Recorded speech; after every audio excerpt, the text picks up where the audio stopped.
Greetings, geeks. Welcome to episode 857 of Geeks in Space. I'm Rob Commander Taco Malda, and since we got all of the political talking out of the way before I pressed stream, let's say hello to Chris DeBona.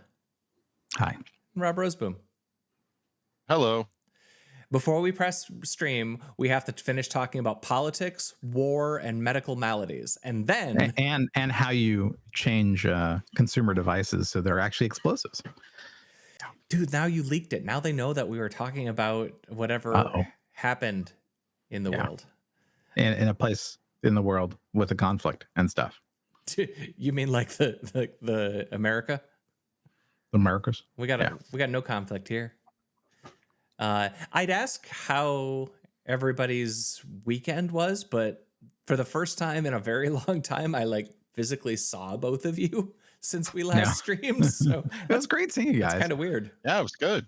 I always want the same thing. I want more time with each of you individually. Aw. No, I do. I'll never get it. Next time. Yeah. Next time. If there is one. Next time. And I met another one of our viewers, or sometimes viewer, not every viewer. So Roger. Yeah. Hi, Roger.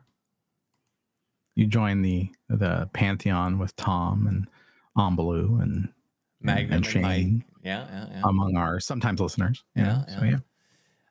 We could have our do the thing at the end where there's the crawl for the Patreon supporters, but it's not even Patreon supporters, it's just people that acknowledge that at one point in their life they listened to the show. Thank you, Cliff. Yeah, thanks, Cliff. Half of the people who listen to the show have been on it. It's true. All right, what do we got? The oldest one that I got on the list is not even a particularly interesting one, but it's people are trying to turn glass into antennas, so they're trying to make windows be 5G signal repeaters. And I'm a little unclear on that because that picture looks like it's like not the window. It just looks like it just looks like a thing they mounted on the wall, but maybe that's a test. Yeah, so I don't know if the window itself has embedded wires in it. No, I don't think so. We just lost your share. Oh man, I'm bad at this today. Chris, it's like every time I switch. We're all friends. It doesn't matter. One sec. There we go. It's all good. Boop boop. Okay. So, yeah. So the glass itself, but I don't know if it's the glass within that construct there. Yeah, I think it's just that glass, and they're not actually doing it with the windows yet. So, but maybe someday. Because if they just stuck like an open or a closed, tape on it, they'd be very useful for a business too. I'm in. I have to have 4 repeaters in my house because my house has it was a really little house that's had multiple additions put on it. So every wall in my house was once an exterior wall. Wow. So that's right. It does have that unusual crawl space where they kept people. Yeah. It's got the haunted baby basement. Where we found the baby. Yes. Yeah, we found my basement is haunted, and there was a baby's crib in it, in the crawl space, and toys. And we found out that the rumor is that at one point there was a child that was kept in the crawl space as a bedroom. Oh, which is not cool because it's dirty. It's dirt. It's not like a floor in there. So yay.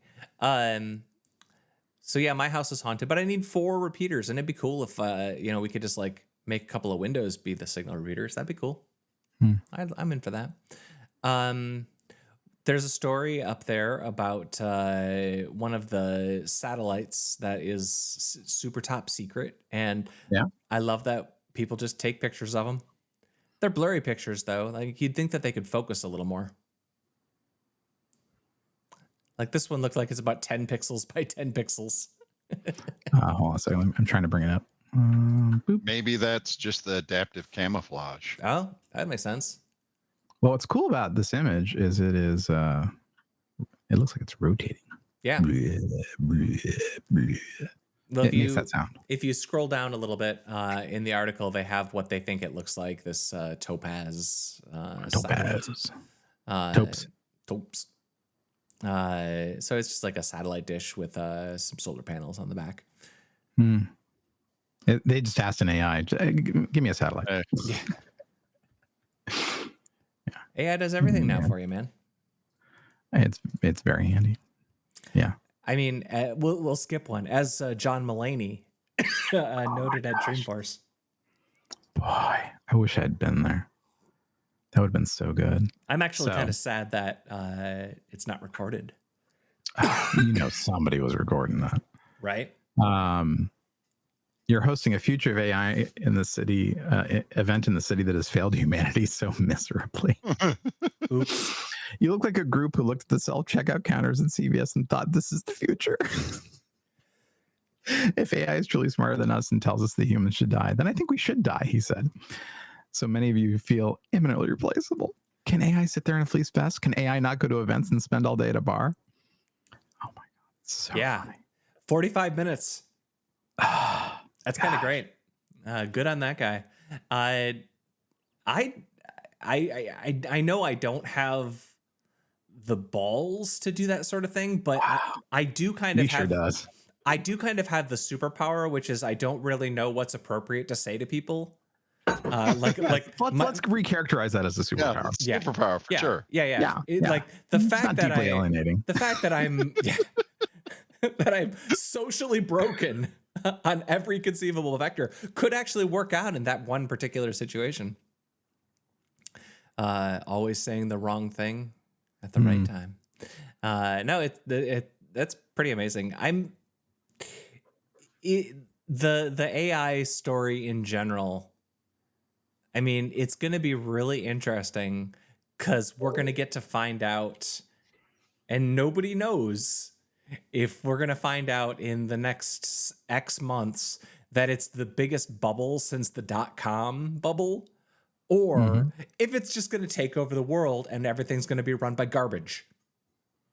Because it's pretty much one of those two, right? I don't see the AI like doing good.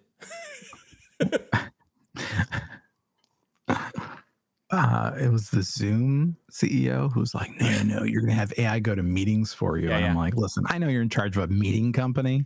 That sounds... Did you see... Here, wait. Where's my button? That sounds stupid. Yep. And you're stupid for saying so, because if you're going to send AI to a meeting, then you're the guy who needs to be putting it in email. Did you see Angela Collier's video on exactly that subject? Yeah, I did. I didn't watch it yet. It's in awesome. my queue. It's awesome. Yeah. You should definitely watch the whole thing. She lays into it. And there's so many reasons that this is stupid. Like, not the least of which is if everybody's just sending their bots to meeting, why are they using voice and video? Why wouldn't they just like communicate through any other API? Why are we using AIs to generate avatars and synthetic audio? Why couldn't all of this could have been an email? It could have been an email. Could have been an email. Where'd her thing go? It's on the internet. Don't start with me. The way you get to the internet is, first of all, you have to type in ATDT, and then you have to type the number. That's like a year old now. ATDT? No. Yeah, we've been using. Oh yeah, here's the one about the CEO of Zoom. Yeah. Okay. That video is really excellent. Yeah. I mean, her videos are really excellent. Yeah, she's. Here, I'll put it in the channel. There you go. I'll throw that up. I'll add it to the zone. Yeah, that video was very funny. All of her videos I'm really a huge fan of programming and working with AIs to create things, but when I watch people saying no, what we're going to do is we're going to right size our web-based infrastructure and our agile stand-ups, it's like, you need to die. That you're holding it wrong. In fact, that's my next essay. You're holding AI wrong. Just stop. I think my general position is I think it's really great for inspiration and for assistance. It's not for more than that right now. I mean, maybe it'll get there, but like, it's not for more than that yet. It's too stupid.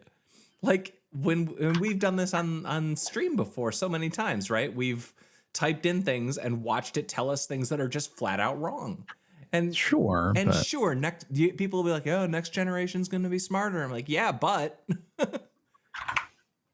you got to be a lot smarter, a lot smarter." Well, the next one that we have on the list is. so are you saying you don't agree? Wait, let me get this up on screen. One moment, please. Please stand by. Please stand by. At the sound of the tone. At the sound of the zone. Oh, Please. I see what you did there. That was pretty smart, huh? Yeah, clever. Well, clever adjacent. Oh, I mean, clearly, on the stream, you're like directly above me. So you are definitely clever adjacent. Because you're clever. Because I'm clever. Adjacent. Yeah. Pretty cute. Oh, yeah. 1 second. Skip the explosive recipes. Ads. No, I don't want to accept cookies. I reject all. I know you're tracking me. I find all the motorcycles. So you don't agree with Mr. Altman? I mean, I don't work there. No, So, and I don't see that. I do see in a few thousand days, I guess 6 years.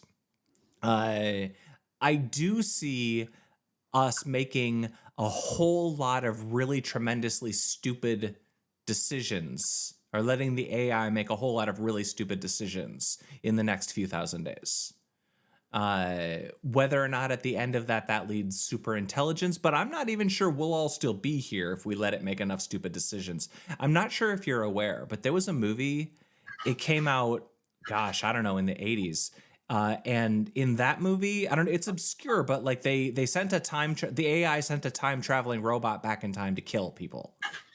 And I figure, I thought you were talking about Goonies Time at Trap? first. yeah, Bonfire of the Vanities. Yeah, that's what it was. And Tom Hanks ended up killing the Terminator. Yep. No, in his that's fancy not, car. That's not how that works. Oh. No. I mean, nothing that I have seen shows me AI that I would trust to make decisions. That's Okay. like, draw me pictures, sure, but not make decisions. Repeat paths that have been laid out for you, sure, no problem. Make decisions, no, just not there yet.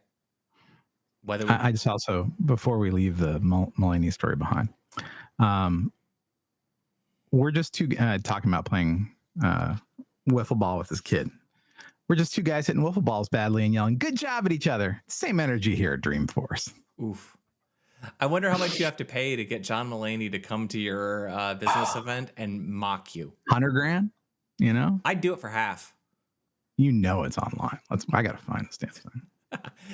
I feel like if it was online, it would have been linked in one of these articles, or at least tweeted. Oh, I think they're taking them down as soon as they go up. Ugh, so embarrassing. It's like, what was the event that famously the comedian made fun of Donald Trump and then he ran for president? Was it Colbert? I don't remember. No, he didn't run for president. Trump? No, the person who made fun of him. The person who made fun of him was Seth Meyers and Obama. Was it Obama? At the dinner. Oh, yeah. Seth Meyers. At the White House Correspondents' Dinner, though, Seth Meyers dug into him, and then Obama did too. Yeah. He had a good time with him.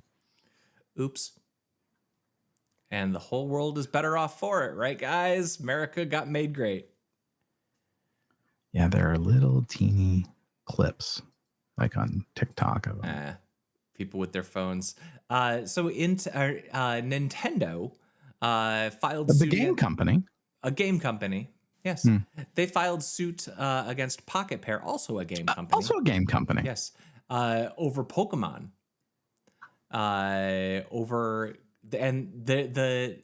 It's not exactly clear from any of the things that are going around what they're suing over, but they're not suing over trademark. So it's not that the game had characters that like cuddly cute animals that looked kind of like Pokemon. They're suing for something like a gameplay thing. And I don't like that. I don't like that at all. Because I got to tell you, man, Pokemon doesn't really look a lot different than like an awful lot of RPGs that I've played over the years. Yeah. No, someone was comparing the images on Pocketpal. Whatever the hell it's called. Pokemon with guns, Pokemon, and then like some earlier game. And it was just like, they kind of look the same, y'all. Yeah. Gamers Nexus actually mentioned that they were listing other cases, and I had forgotten that the owners of Crazy Taxi tried to sue because Crazy Taxi has an arrow that like hovers on screen to like point in your direction. Yeah. And they tried to say that that was a critical piece of Crazy Taxi, and they sued some other game for having a giant hovering arrow. Yeah. That's cool. Yeah, right? There's been it was Simpsons Road Rage they were suing because that was such a big hit. That was a big hit, actually. Was it? Yeah, it was. But that was like a Grand Theft Auto knockoff, right? Yeah. But like, yeah, hovering arrow, man, can't have that. Yeah, I mean, I hate to say it, this is just big companies bullying small ones. That's what they do. Yep. Now, that said, Nintendo didn't file this lawsuit until Pocketpair got further along in their discussions with being purchased by Sony. And you can bet Nintendo's like, let's be clear, Sony doesn't get Pokemon. So I get it. But no, screw them all. Yeah. They're also, I think the lawsuit's in Japan, so they're a bunch of bullies. Who knows what's going to happen? I don't know what the rules are in Japan, but I bet they're different. Yeah, different stuff. Yep. Let's see. Do we have anything else? That was everything that we have on the zone. Okay. As far as media, I watched The Bike Riders yesterday, which was pretty boring. Yeah. But you should find just people riding bikes. It's like a 60s. Wait, are you sure it wasn't? Did it have John Travolta in it? No, and no. Were you secretly watching Wild Hogs? No, nobody sang "You're the One That I Want." Ooh ooh ooh. So it wasn't Grease. It wasn't Grease. No, it wasn't Grease. It wasn't Grease 2. It was not Grease 2. Okay. It was Face Off, not Face Off. It was definitely not Face Off. It wasn't The Hulk by Ang Lee, who also did Face Off. No, it wasn't. It wasn't any of the Hulk movies. It was none of the Hulk movies? No. It wasn't even like the old 80s TV show where Bruce Banner goes from town to town righting the wrongs of the small town, often poor. Nobody wore purple pants. No Lou Ferrigno. Nope, none.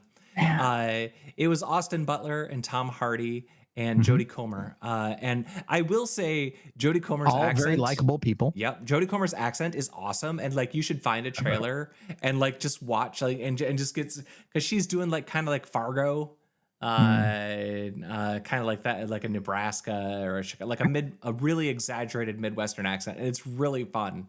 But the movie itself is just whatever. It's like, yes, guess what? Gangs might start off being kind of shitty, and then they get really, really, really shitty when all the druggies show up and everybody wants to stab each other. And I guess it was based on a photography book that was like actually taken of like biker gangs from the 60s and 70s. And this movie was all based on the pictures from that book. And it looked really great. But it was boring. Well, so I don't know if you watched. Did you watch Sons of Anarchy, you guys? I never did. No. It was like watching stupidity theater, and I'm like, so like they're a drug gang and a gang, so they're gonna do some illegal stuff. But do they have to be that stupid in every way? The answer is yes. Turned out the answer was yes. Is that necessary for narrative purposes, or is that just the nature of the beast? I would say probably both. It's a lot easier if you have some dipshits in your criminal organization to tell a compelling story. Sure. And it turns out that happens quite a bit because most people are just, not great at what they do.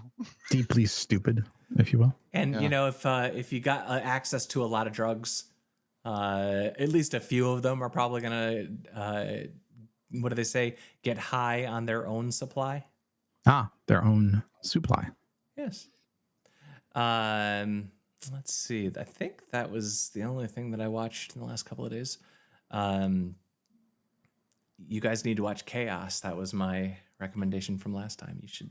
I want to hear what you guys think about that one. Okay. It's a fun one. And I'll give it a shot. Although we're in the middle of Letterkenny. Sarah never had seen it. So. Oh, that's a good watch. Mm-hmm. Oh, that would be a good one for her too. Although it is a nicely visual show, but that it's all about that cadence, that patter. It's a good one. I also rewatched Pop Star this weekend, and I must tell you, Always Stop, Never Stopping. I never stop, never stop, never popping. Open Pop, Never Dreamforcing. I now believe that is the third in my trilogy of favorite music movies, which is Spinal Tap, Walk Hard, The Dewey Cox Story, and Pop Star. Those three movies, that's my trilogy of music movies. I'll give you Spinal Tap. You're not a fan of the Dewey Cox? Oh. But that movie's got a kid that done got cut in half. That is the part of the movie that I like. This is gotta the worst live- case. I don't think I've seen Dewey Cox. Oh, you have to be the tiebreaker then. Dewey, you got to live double good for the both of us. Yeah. The doctor, that is the worst case of getting cut in half I've ever seen. That is the part I like. That is a very funny line. The rest of it, not so much. I think that movie is perfect, and I think all of the little songs are really great. I think I think I might have that entire soundtrack in my playlist because every song on that album is a banger. Top marks. I love the songs. Okay. But all right, Chris, I guess it's up to you to be the tiebreaker. I'll see what I can do. You're not going to do it. That's filled with lies. No, I'm full of truths. All right, half truths. I am the truths person. All right. Do we have anything else on our plates we want to get off before we go about our days? Everybody's so enthusiastic today. I'm sorry. It's been, I was traveling late last night, so yeah. Yeah, I hear you. I'm sleepy. We all have so much fun things to do this afternoon. All right, well, let's say goodbye. Sure. Fare thee well to Rob Roseboom. Goodbye. And Chris DeBona. Bye. That was episode 857 of Geeks in Space. I was Rob Commander Taco Malda, and we'll see you next time. Bye-bye.